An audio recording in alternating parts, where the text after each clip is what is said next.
2013405. Rekan saya Ninda Fadila Safitri dengan NIM 201240008. Mulai kembali salah satu materi dari penjelasan ilmu mantik.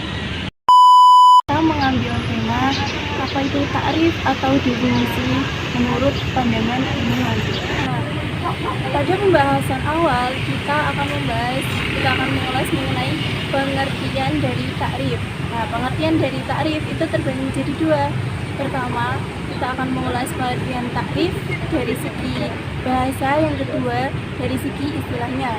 Nah, yang pertama, apa sih itu takrif dari segi bahasa?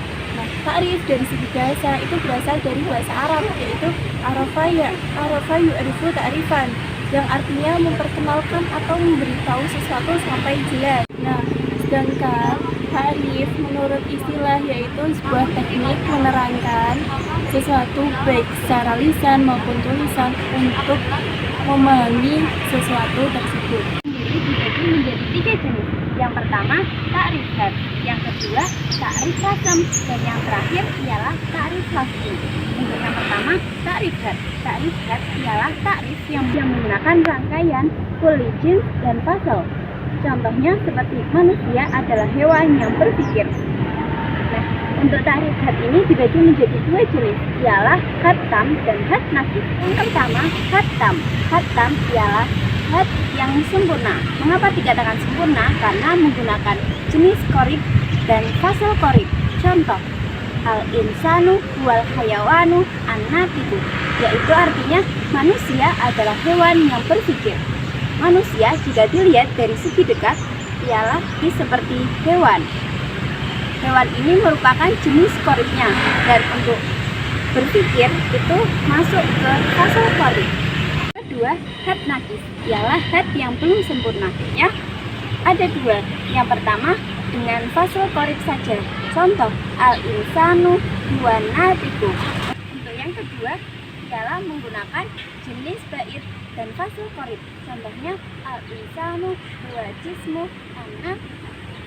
Yang kedua yaitu takrif rasam. Takrif rasam ini biasa dikenal dengan definisi secara aksidental, yaitu dengan cara menguraikan sifat-sifatnya. Nah, takrif rasam sendiri terbagi menjadi 2, yaitu rasam tam dan rasam nakis. Rasam tam ciri-cirinya yaitu terdiri dari jenis korib dan khas. Contohnya, al-insanu, al-hayawan, ad-dhahiku. Nah, al-hayawan adalah jenis korib, sedangkan al-dhahik itu adalah sebuah khas. Nah, artinya manusia adalah hewan yang bisa tertawa. Nah, tertawa ini adalah sebuah khas atau sifat dari manusia. Yang kedua yaitu rasam nakis. Rasam nakis ini terbagi menjadi 2. Yang pertama hanya terdiri dari khas saja ataupun terdiri dari jenis bait dan khas. Saya contohkan yang terdiri dari khas yaitu al-insanu ad-dhahiku. Manusia adalah sesuatu yang bisa tertawa.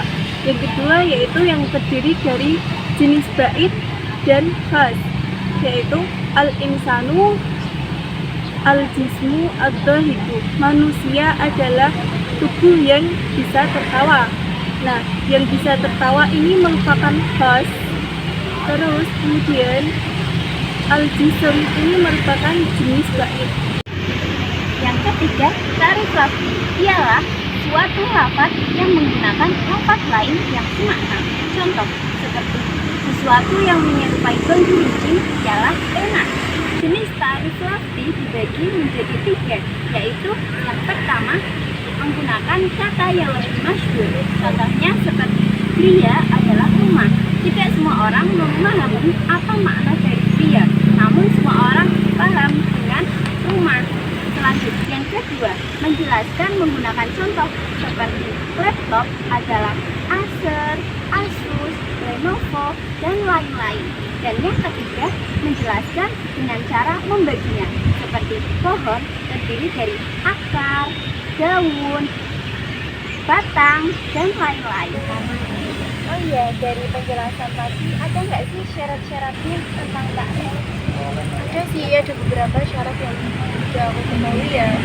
Misal contohnya pertama itu ta'arif itu harus mutarid mutakis. Kamu tahu nggak apa itu mutarid mutakis? Enggak. Apa itu? Nah, mutarid mutakis itu ta'arif itu tidak boleh lebih luas ataupun lebih sempit daripada yang dita'arifi. Misal ya aku baca contoh yang lebih luas ya.